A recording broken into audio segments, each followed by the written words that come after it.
It's time! I think we got a show. Oh yeah, we got a show. And welcome back, everybody, to WTL. Where's the Line? Nebraska's first and only sports betting show.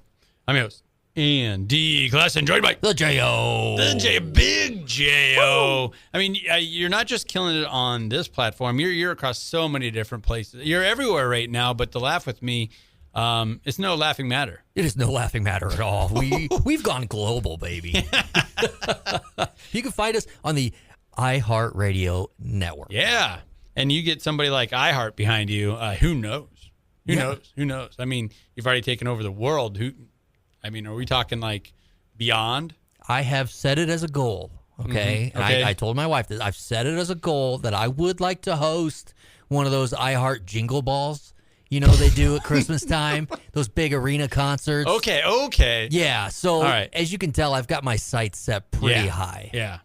I was just thinking like Interstellar, you know, something like that. Universe, like you're taking over the universe. Well, if they ever do another Space Jam, maybe I could be an announcer of the game or something. I like that. Cool. I like that. I mean, they gave LeBron James a crack at it. You know, I think people are ready for the next thing, you know. Yeah. A little underwhelming if, I didn't see it, so I'm just saying. Oh, you didn't watch the movie? No, I didn't see the LeBron James one. Don't see it. Okay, see? That's what I'm talking about. I did see it. Don't see it. Yeah. Yeah, I know. I do a lot of broadcasting, a lot of high school games, and I see a bunch of the old school, like they do theme nights, Jersey nights, the student section.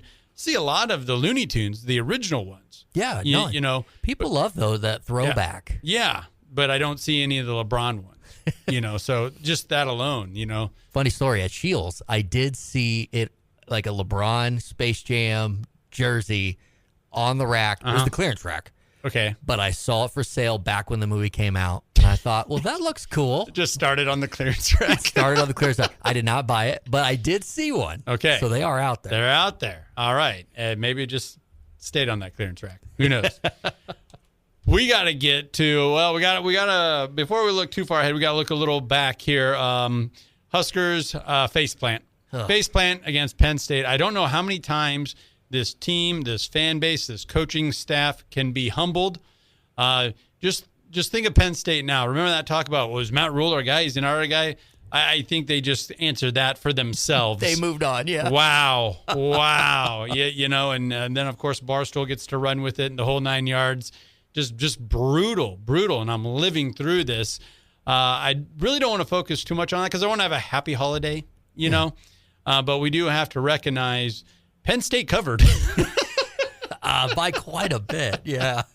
They did cover. Oh, man. Well, they do say, at the holidays, you never talk about politics and you never talk about Husker football at the table because this kind of stuff will happen. Oh, man. It used to be what brought everybody together. Oh. That cranky uncle that had that one take, but you could always level with him with Husker football, Well, Coach Rule, he did say post-game that they were prepared, that he thought they were prepared. Yeah. That all the coaches, all the players, everybody thought they were ready for this. Yeah. That's just...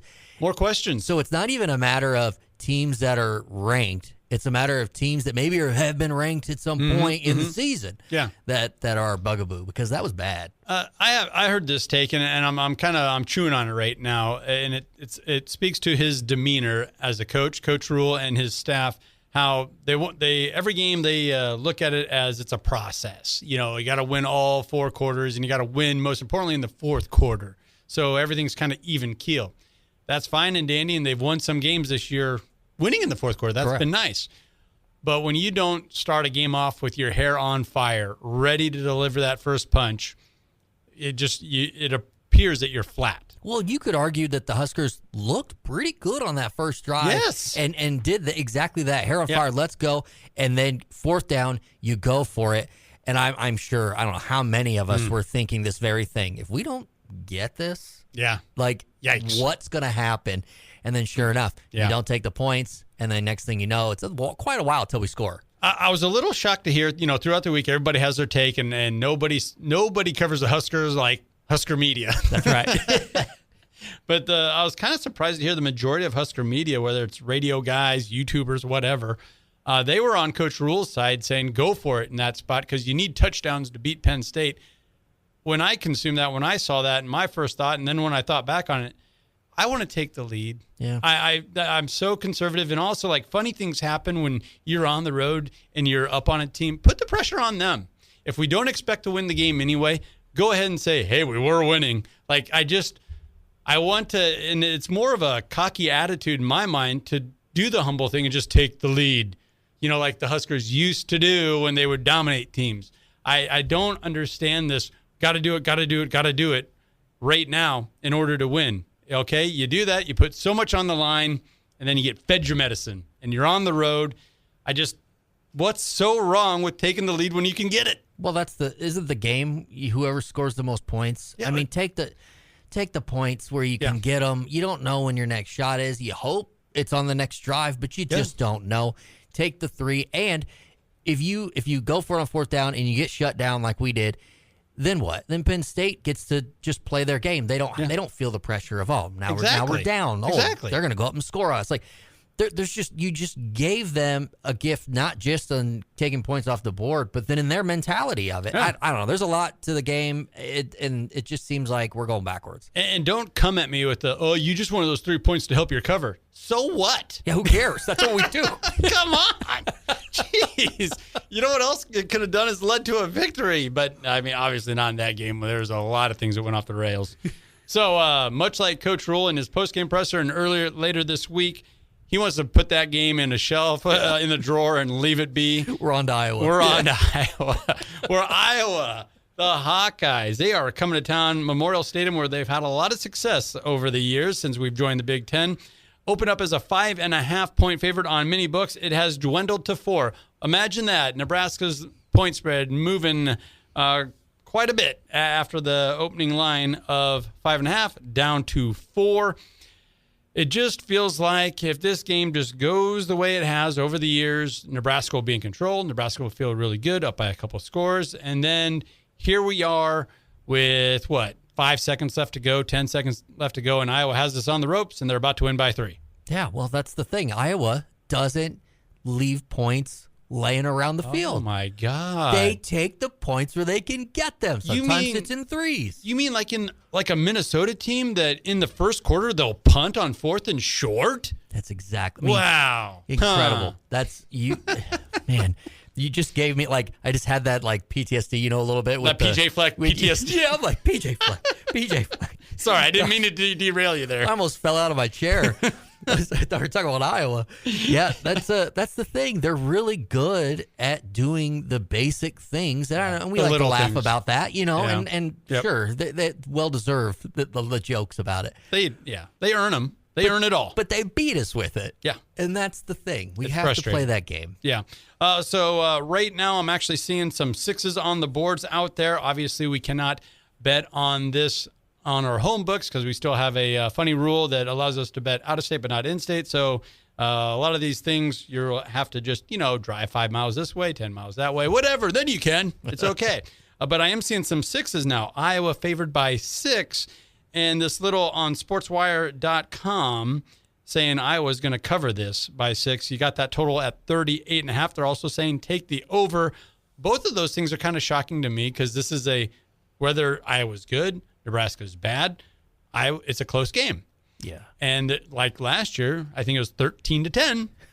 It's a low-scoring game. Low-scoring game. Well, that's the total that I've seen is 39, 39.5, kind of in that range. Yep. So then it's all right, could be a low-scoring game. Mm-hmm. Much higher than that 13-10 you were talking about. But that's the 6s concern me because I feel like this game's going to be close. Yeah. Because the last 2 years, it just comes down to that field goal, and you can just kind of see it in your head. Yeah. So I like the line to just get a little bit closer. But, man, hitting the over, if this game can just become somewhat of a shootout. I'm asking a lot with Iowa. You are. But if just a little bit, that 39.5 is doable. Very doable. This matchup predictor has Iowa winning 27-20. So they're smashing the over with that. But what has Iowa done this year to make me think that they're going to score 27 points offensively? Right. You're just counting on our bad tackling. And sometimes we do tackle. Sometimes our defense shows up. That would come straight from the running back and their line just manhandling us, which yeah. Okay. Yeah. All right. Now this model's starting to make sense to me here on sportswire.com. Okay. But you don't expect the quarterback from Iowa, Gronkowski. He's a good runner. But he had one of his better games last week. Beating Michigan State like they would beat Nebraska on a last-second field goal, went 12 of 22, so 54.5% completion percentage, 1 touchdown, 1 interception, and he had 57 yards on 11 carries. And he was just celebrating his butt off there at the end of the fourth quarter, and why not? They won. They won. But he made the big throw when he needed to. Yeah. Yikes. At the end of the day, you just need one, right? Yeah. I guess. Depending where this point spread falls, that's the key to me. The threshold here for me is probably that 4 points. If I can get Iowa 4, I'll take Nebraska covering that. If it gets closer, then I got Iowa covering. And that's just because of the past 12, 15 years experience I have with the Nebraska-Iowa game. Last week, got burned because I thought Penn State would win the game. I just thought Nebraska would make it into a game. Yeah. Well, no. And the very fact that we didn't make it a game just kind of feeds into everything this Iowa-Nebraska Heroes game matchup's been forever. Oh, and that's why the illustrious Heroes game. And I'm right there with you on the anything 4 points or higher. Yeah. I got Nebraska, but if it dips below that, yeah. I mean, why didn't you just go with the data in front of you was just says I was going to cover that. Right. Yeah. I don't know. It did. Give me any other reason. I mean, Iowa even beat the tar out of Penn State earlier this year. And then Penn State's got a great run defense. They got a good rushing attack, and you can make the case Iowa has better on both fronts. Yeah. Yikes. Yeah. Yikes. I get it, though. There's emotions into it, but facts are facts. Nebraska's on a short week. So is Iowa. I get it, but it just feels like they're better equipped for this game. And earlier in the week, it was windier and all get out, so weather might play a factor. I feel like that probably plays into Iowa's repertoire as well. Real quick, let's get back to that total. Let's say it is 39.5. It's probably going to come down a little bit here. You were making a case for that over. Is that where you're going to lay your money, though? No, I'm thinking under. Yeah. Especially if that's the line that we're kind of sitting at is around that 39.5. Yep. But I feel like this game's going to be very similar to last year. Yeah. With that 13-10 kind of lies kind of in that range, Yep. especially from what Iowa's offense gives us. We know what Nebraska's can do. It's just after last week, you kind of wonder if, maybe the UCLA game was a one-off. Yeah, and I don't want to put too much on Latif because I thought he did a pretty darn good job. He did a good job. job. No interceptions. Yes. Man, he had a lot of pressure in his face. He was on the road. I know it wasn't a sellout crowd, but it was still a loud crowd. Still loud, yeah. Big crowd, big road environment. Hopefully, had that home field advantage will serve him well. And, hey, maybe we can threaten that over, but I'm taking the under as well. Yeah. Well, we're up against it, but let's take a minute to recognize one of our fabulous partners, and that is NordVPN. Browse, work, and play online with confidence thanks to the world-class cybersecurity. Shield your online activities, hide your virtual location, and block everyday internet threats with NordVPN. Receive up to 77% off when using our WTL link within the description. And hey, it's a home game, so right? This is perfect timing for this read. Yeah. Don't go anywhere. This is WTL.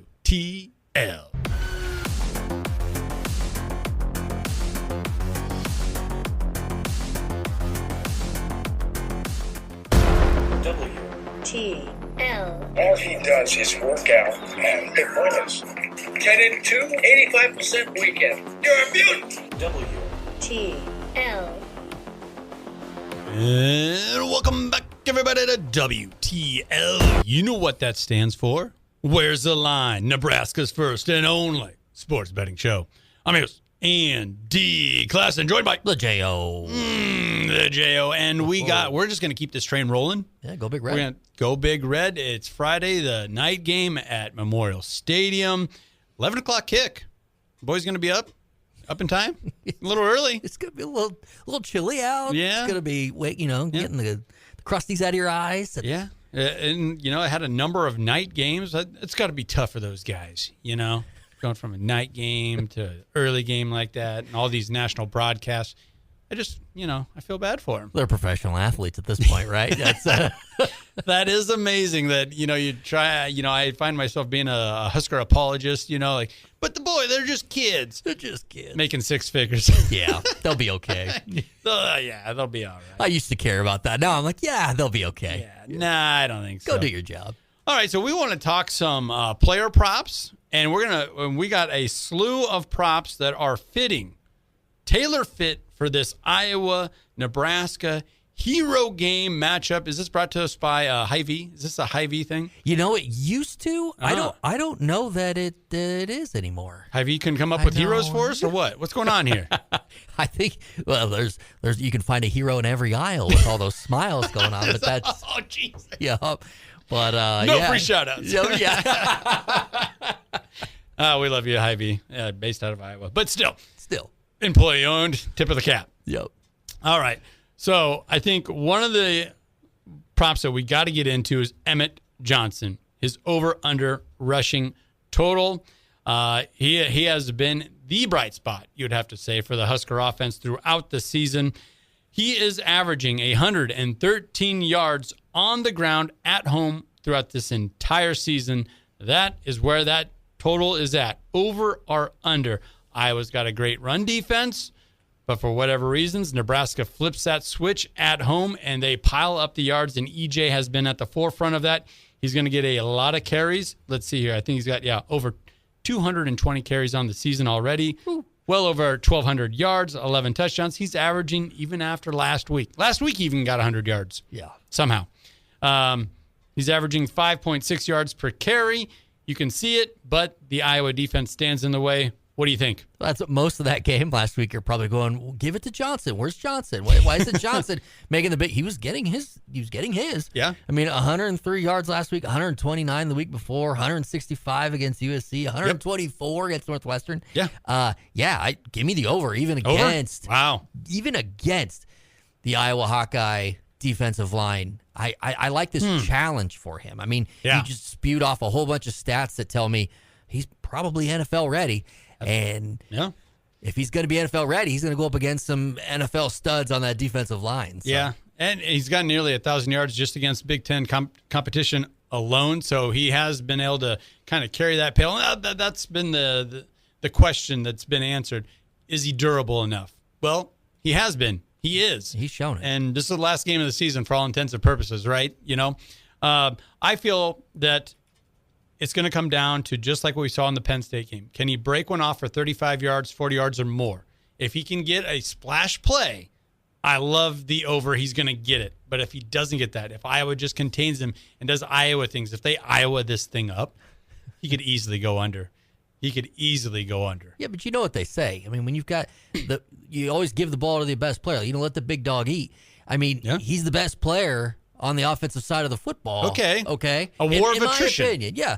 Just keep handing off. Let's Harbaugh this thing. Why don't we have Jim Harbaugh style football with Emmett Johnson a running back and just keep pounding the rock. Then it'll open some things up, for TJ. I like the over here even with, but to your point, he's going to have one splash. Probably. One splash play will get me there. Yeah, just like last week. I mean, It took the 30-some yard, whatever that was. 52 on the first drive. That's exactly 50. All right, it's a good chunk of it right there. Yeah. But, one splash play will get you there. Okay, all right. Well, let's flip the script. We don't want to just focus on Iowa offense. We got to talk about the limited Iowa offense here, not just Nebraska offense. Mark Gronkowski, their star quarterback, came in with a lot of hype. And as of right now, he's passed for over 1,000 yards. So, I mean, he's doing what he's supposed to do. You said a lot of hype. We were talking before the season how their highlight on Twitter was the out route. We've got a guy. He nailed a 5-yarder. Yeah. We were talking about Jameis Winston before we got on. It's like, he's got to be in on the joke, right? Is Iowa in on the joke? They've got to be. If they're not, I mean, this probably is impressive for them. Okay. Well, 7 touchdowns, 6 interceptions on the season. He held true to that last week in that climatic game against Michigan State where he had 1 touchdown, 1 interception. Is he going to do it again? Is he going to go 1-1? I've got under for him on everything. I think we could. I think we could under a half interception. Under a half. All right, I take that back on the interception. Okay. I think we're going to hit the over on that. Yes, he's going to throw a pick. I do think we're going to hit the under on that touchdown, under a half on the touchdown, because I just don't see him matching up well with our secondary. I mean, this is going to be one of the last shots at our secondary, really showing what we've been all season, and I'm really excited to see it against this Iowa quarterback. But I do think he throws at least 1 pick. Okay, and it'll just be a matter of kind of the game plan where we're at in the second half on whether he's even throwing the football much. Pretty good balance there. So we're going to go over half interception, under half touchdown pass. There you go. All right, easy money. That does sound pretty good. That sounds good. I like that. Okay, well, it wouldn't be an Iowa-Nebraska game if we didn't talk special teams. Mm-hmm. And a couple of the headliners going into this one, the punters. The headliners. Both Australian natives, both up for the Ray Guy Award. I think there's some kicking academy in Australia that they both worked out at or did some training at. So, in rugby guys, from Australia. So for Reyes Dawkin, the Iowa punter, in 10 games, he has punted a square 30 times for 1,274 yards, an average of 42.5 yards per kick, over under 3 punts. It's right there. He averages 3 punts a game. Give him the over. Give him the over. They're going to punt us to death, aren't they? They're going to punt us to death. Give them the over. I honestly believe Iowa likes punting. I think feels that way. Yeah, I mean, Iowa's not afraid to all right, didn't work out this series, punt it, get rid of it, get the defense out there. They're going to be at the Nebraska 37-yard line, down by 4 with 3 minutes left to go in the game, and they're going to punt. That's their style. Yeah, that's what it is. Ferentz hasn't I'll probably put us to the over, too. I'm going over. You talked me into it. It's so funny because, like, we'll drive that first drive and we'll go down fourth and whatever. Doesn't matter where we're on the field. We're going for it. We'll fail. And then Iowa's just like, punt it. And then they come out the winners. And all roads lead to 7-4. And gosh dang it, we're pretty happy about that. That's not bad. Not bad. I'm starting to buy into this mentality, this Big Ten middle of the pack mentality. That has actually, last week when we lost that game, that helped me post game. Going, you know what? We still got 7 wins. Hey, we're right there. I mean, we're right there, Oh, I take the over on those punts. Over. Yep. Has to be over.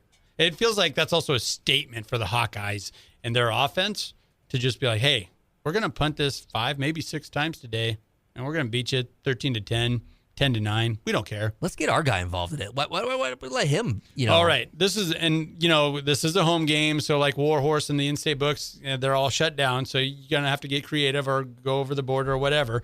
But Archie Wilson, this is a fun one. Over 15.5 penalty yards. He's good for that. Last week, he lit that kid up a good 1.5 yards out of bounds. That might have been the best tackle of the game for the Husker defense. He hammered him. I mean, they need to show that. That's a rugby. That's the thing. He probably knows some things from his rugby days that maybe our guys don't know. They need to show that in film study.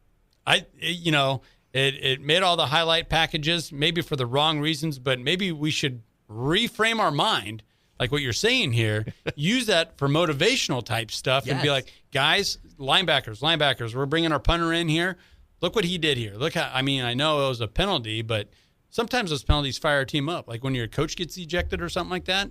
That's why Bo Pelini was so successful. Is it? That's exactly it right there. He would just get guys fired up even when he got a penalty. But if they don't show Archie's hit during the pregame package when Will Compton's giving his pregame speech, we screwed it up if we don't show it. Will's got to highlight that, right? Has to. Because I don't want to belittle Sean Singleton. Guthrie had some really good hits. It was a hard-hitting game against Penn State, but just too much. They're just giving up too much up front. That's where we need that Archie Wilson. attitude. Man, he's been a game changer for us this year. I think we both like the over here, don't we? Well, I love the over. It kind of feels like he has to like live up to his namesake, and he's been building towards this all season long. He's the rough and tough rugby style kicker, and there's a little bit of like when your brothers are a rivalry, where they're both from Australia. He's got to outdo that guy. Yeah, let's get a targeting. Right?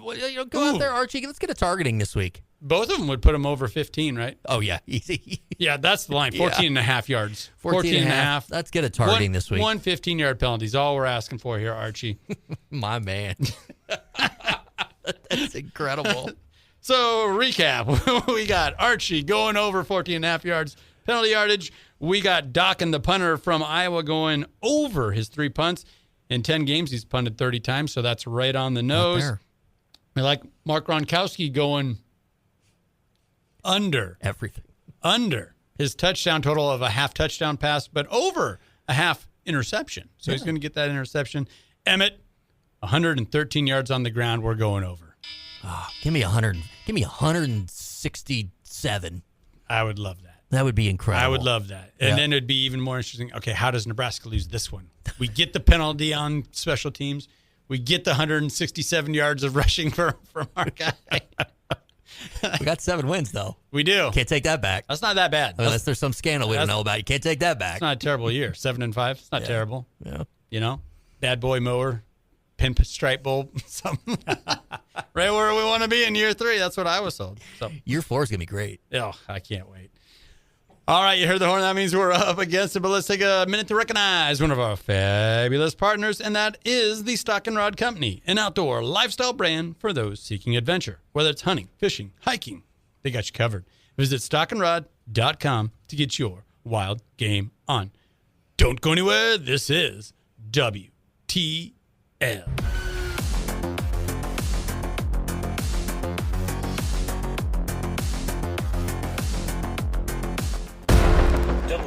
TL. Hello. Hi, I'm looking for a Mr. Ron. First name Mo. Mo, Ron, or Ron. It's you little puke. TL. And welcome back, everybody, to WTL. Where's the line? Nebraska's first and only sports betting show.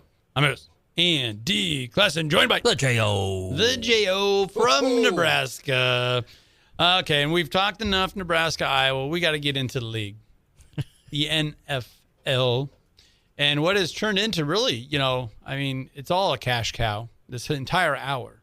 But these player props, they're on fire. It's getting a little hot in here. Yeah, if you are not following these player props, you could have paid for Christmas presents, Hanukkah gifts. You could have paid for it all. Yeah, it is pretty impressive. All 3 short videos that we put out last week, all just smacked. Yeah. All just, easy. In the can, in the bag. Shout out YouTube page. Get on there and follow, subscribe if you haven't. Yeah. And we're also on X, and we've been seen on Facebook too. So we are out there. But yeah, every Sunday I'm watching the games, and I have to just laugh. I'm like, just nailing it. Yeah. You got the ticket. We got the receipts. They're out there. Who would have known that Joe Flacco and Jameis Winston would be the key to it all this year? Yeah. And, pick your kicker, pick your punter. We're all over that. We're all over it. Yeah. We love special teams around here. All righty. Well, where do you want to start today? Well, I'd love to start. I got a Thanksgiving game. Okay. All right. So Thursday, Thanksgiving, we've got Dallas and the Kansas City Chiefs. This game is super important to both teams. Yes.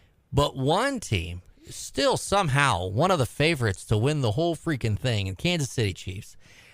This is the deal. They're going to be pressing. They've got a lot going on, a lot of needs. I see the Dallas defense stepping up this week. Okay. With an anytime touchdown with incredible value, plus 525. Dallas defense, anytime touchdown. They just came off of a game where they shut out Philly in the second half to a comeback win. Incredible. That was a crazy game. Incredible.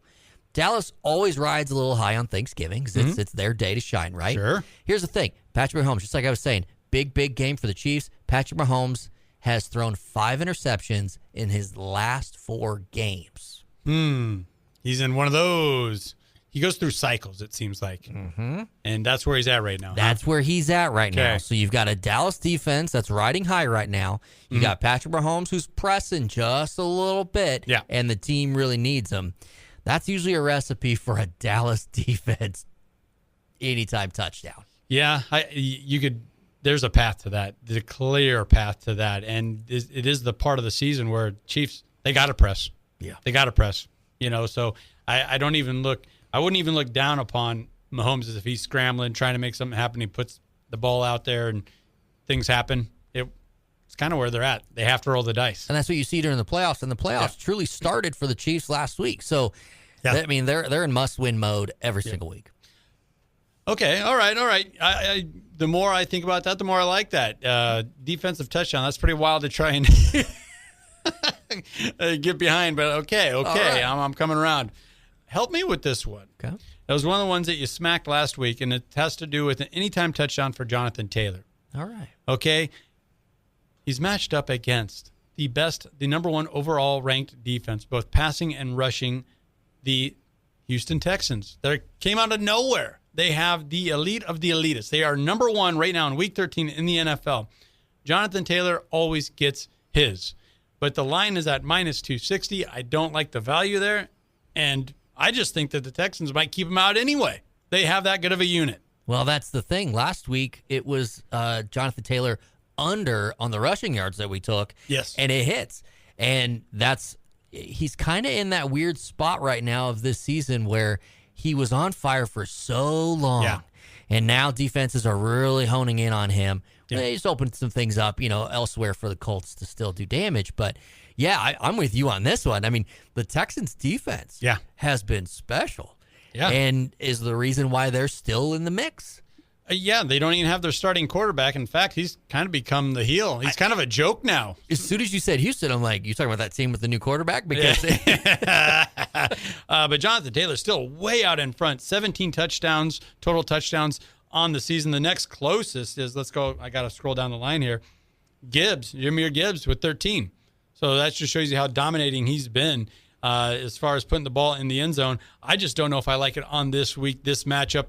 And as you mentioned, when you start out so hot and you're scoring so much early on, teams adjust, defenses adjust. There's only one way to go. That's down. And that's down. And he's, Jonathan Taylor's still the favorite right now to win Offensive Player of the Year. Sure.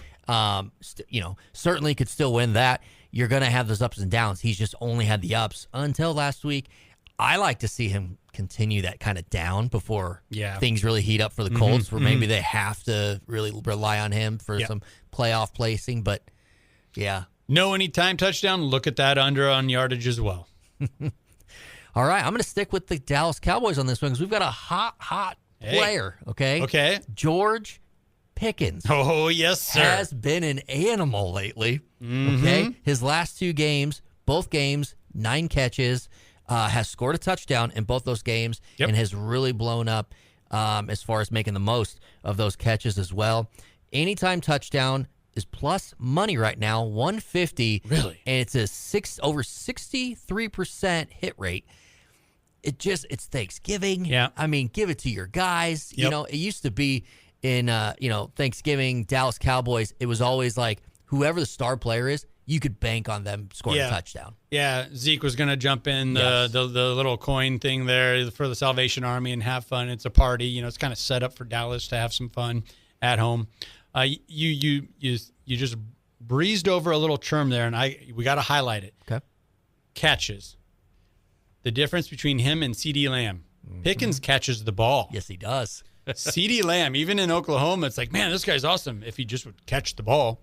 And in the NFL, it catches up to you, even if you're a superstar like CeeDee Lamb is. At one point, he had 3 drops. One was in the end zone. Dak redacted real quick. Next couple times in the end zone, he was looking for Pickens. I like that anytime touchdown. I love the idea of using because what you just brought up is an incredible strategy that I use a lot in fantasy football, where you have like the stud wide receiver 1 who has, a bit of drops, and then you take whoever that number 2 is and you draft them as best value as you possibly can in the draft. And they will carry you for many weeks because they're going to get some volume. If not because of the drops, but because they're going to get opportunities just because of who's their opposite side of the field. I use that every single season, and I love using that in sports betting here in this instance. George Pickens, anytime, it's money. I like it. Devontae Adams, who you're talking about right there. Right there. Okay, I've been kind of a Debbie Downer here as far as anytime touchdowns. I'm just going to stay on that train. Christian McCaffrey, anytime touchdowns, a minus money bet right now. Well, who are they up against? The Browns. The Browns, yeah. Who has a top 5 defense? 2 in rushing total defense? The Browns. The Browns. Say what you will about Joe Flacco and not there or Shadur Sanders, the whole 9, all 8 quarterbacks they started the season with. The one constant is they have a stellar defense, and they're at the top as far as a rush defense. And Christian McCaffrey, throughout his entire career, if it's not working, he's quick to get a little ankle sprain or a little shoulder thing, and he gets in the blue tent, and it's like, oh, man, I guess I just can't play the rest of this game. It's tough. And this is a tough game. I think this is a tough game for the 49ers. I think it's a tougher game than they're going to give it credit. They're coming off of Monday Night Football against Carolina, and McCaffrey. How weird. They got caught up in the McCaffrey game is what they were calling it because of the Panthers and 49ers. With Brock Purdy back, not everything's on McCaffrey anymore. Yeah. I could totally see what you're saying. It's going to be a struggle against this Browns defense, and McCaffrey has had to really put this team on his back all season long. He's actually the favorite now in futures for comeback player of the year. Deservedly so. Yeah. And he scored 12 total touchdowns, 5 through the air. I mean, that's why it's a minus money bet. It's a minus money, yeah. That's why it's a minus money bet. And I'm just looking at this matchup. You mentioned the short week and the high he had to come off of, having a game named after you, playing for both teams, all that stuff. I see a little bit of a letdown here, and this is a classic spot where Christian McCaffrey already did all the splash stuff the week before on Monday night. This is where you can get some rest in. Oh, what does LeBron James call it? Load management. Christian McCaffrey has made a career, even before it was his career, sitting out the bowl games at Stanford. I'm taking as many shots at this 49er as possible because I'm not a 49ers fan. And it's been his MO his entire career. Get yours, McCaffrey. Hey, I can't say that I would do anything different. No, he's quite the talent. He's so talented. Within this football game, though, there's another guy who I'm going to take the over on. Okay. And you can probably guess who I'm talking about. He plays on the other team, the Cleveland Browns. He's their new quarterback. Right here. He is the new quarterback, Shadur Sanders. Give me the over of 0.5 touchdowns. I love Give that. me the Come over. on. Yeah, of course. Yeah. Another week of prep. Yep. He's going to go and ball out. I got to tell you, I was impressed with him. I mean, it was kind of fun and kind of refreshing to see him do well. Yeah. Because he takes so many bullets. He does, and it doesn't seem to bother him. No, I think he's like kind of reminds me of Trump almost, where he's like bad publicity's bring it good on. Publicity. It's like, exactly. I don't know why the networks are putting me on, but they are, and I love it. It's one of those things where he's just like, oh, you don't like me being starting quarterback? That's cool. I'm going to go do it, though. Yeah. So I'm going to go do that. Yep. And then you guys hang out here. Like, I love his confidence. I love that he could back it up. Yep. Give me the over on that one. And regardless, he's going to put that ball in the end zone a number of times. Yes. One of them has to land, right? It's got to hit. One of them has to hit. You got one more? Yeah. I like this guy. He has been on fire lately, Jahmyr Gibbs. Yes. Okay. Oh, yeah. But here's the thing. I found a trend, and this is why this week you're going to take the under on 74.5 rushing yards. Really? Okay. So last week, 219 yards rushing. The week before, 39. The week before that, 142. The week before that, 25. The week before that, 136. Okay. So you're seeing this pattern. We're going every other. We've got Green Bay this week for the Lions. Their defense is pretty good. They're holding the opposition under 100 yards on the ground week in and week out. Good for a top 5 defense. There you go. I say Gibbs under 74.5, not just because of the defensive matchup, but that's just kind of been his every other pattern there. Yep. That's that next level research that we're talking about. That's why these props. They're hitting. They're hitting. You couldn't believe. All right, let's take a minute to recognize one of our fabulous partners, and that is the linemakers.com, where we don't chase the hype, we decode it, treating every wager like an investment. The linemakers.com. We make the line so you beat the book. Don't go anywhere. This is WTL.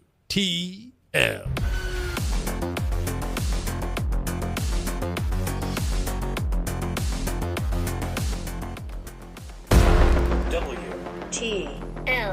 Capitalism is the only way, Leslie. It moves our country forward. It's what makes America great, and England okay, and France terrible. WTL. And welcome back, everybody, to WTL. Where's the line? Nebraska's first and only sports betting show. I'm your host, Andy Classen, joined by The J.O. The J.O. And we got to get into the institution that is the NFL. Bottom five. And not just the bottom five. The bottom five bets to go along. The best bets to go along with the bottom five. They don't call the NFL the nefariously fun league for no reason. I mean, we like to bring. That's what they call it? Isn't that what they call the NFL? Yeah. I got it. And we bring we bring a lot of those analytics with us as well. Some nefariously fun analytics on how we determine who the 5 worst teams are heading into the week. Now, we don't get lost in the analytics, though. There's more to it than just numbers. Correct. There's a lot of numbers that over, linemakers.com, our website, but you take it to the next level. Here's the thing. Have you ever been to a game and you've heard somebody sitting next to you just going, oh, we're terrible. Oh, what are they doing? Yeah. I consider all those things. When the fans are chirping, okay, all of that gets put into the analysis, which is what spits out these 5 worst. Okay, vibes. Vibes are everything. If the vibes are low, they end up on my desk. Okay. look for the unders. Look for the unders. Well, for week 13, your bottom 5. Number 5, the Minnesota Vikings. Ooh, talk about low vibes. Man, this is a fan base that understands that things are just not going to go their way a lot of times. They have been through some heartbreak, but man, this season's been kind of weird for them. Yeah. 4-7, and 4-7, it sits kind of in the every other. They've had some games where they look really good. Yeah, JJ, he was like Mr. MVP for a couple of weeks there. Yes, and then last week they got to cut him now. Well, I just assumed he's got a flare up on that injury and he needs to sit for a few weeks or something. Carson, get back out here. Take that cast off. Roll him back out. But that 23-6 loss to Green Bay was very telling. JJ did not look good at all, and just like I said, is playing like he needs another break from injury. That's for sure. They've got a stretch though where they could end up 10-7. Okay. All right. That's if we're thinking positively. Okay. So they've got Seattle this week. Then they've got the Commanders, the Cowboys, the Giants, the Lions, and the Packers. Now, there's a couple games in there, where you just that's a tough stretch. That's a 10.5-point dog to Seattle. Correct. Yikes. And Minnesota hasn't necessarily played well against the spread. So you're looking at that line being 10.5, thinking, oh, double digits, that's high. Nah, not one. It's on the road against a top 10 defense, and what are we doing at quarterback? I see why it's a double digit. Yeah. So I look at that stretch and I go, the positive side of me says the Minnesota could make a run, but J.J. McCarthy at quarterback, everything that's kind of been mixed in this season, it's just not likely. So now it's kind of flipping into that's kind of a tough stretch. But like you were just saying, Seattle 10.5. That is actually my best bet this week with the Minnesota Vikings is Seattle covering that 10.5 because the Vikings just have not been able to cover throughout this season. And it's on the road. And it's on the road. It's in Seattle. And for whatever reason, they always have these weird there's just weird games with Seattle. So yeah. It's just been a tough go for them. The NFC West has just kind of been back and forth. You got obviously 3 really good teams out there, maybe 4. So Sam Darnold revenge game. Yeah, there we go. Number 4, your Las Vegas Raiders. At 2-9, they fired the offensive coordinator this week, Chip Kelly. Yeah. You're telling me Chip Kelly was the problem? Sure. Chip. Why not? I think they got deeper problems than Chip Kelly, but he was the fall guy. You also lost to Shedeur Sanders, making his first NFL start. Yikes. That is the first quarterback making his debut at the Browns since like 2014.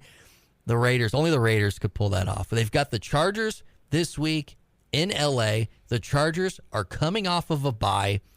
Some offensive shakeup, little different voices or whatnot for the Raiders. I do think the Raiders are going to cover this week. But, man, Pete Carroll, he's having to answer all the questions so far. It's a big point spread. This is another big number, 9.5 for the Chargers. And it's just kind of funny. The Raiders have to go back to L.A., place they called home twice? Three times? And generally, when they do go play in L.A. and it's a home game for the Chargers, there's a big fan base that comes in for the Raiders. So it's going to feel like a home game a little bit. All right. But you like the Raiders actually covering this 9.5? My best bet is the Raiders plus 9.5. I'll give you two reasons. Okay. One, the Raiders are going to shake it up offensively with Chip Kelly out this week. So you always know there's going to be something that the Chargers are prepared for. Off the wall. Number two, the Chargers always play one-score games. That's just what we do. So wearing your Chargers hoodie over there. Yeah. You know the MO. You know the...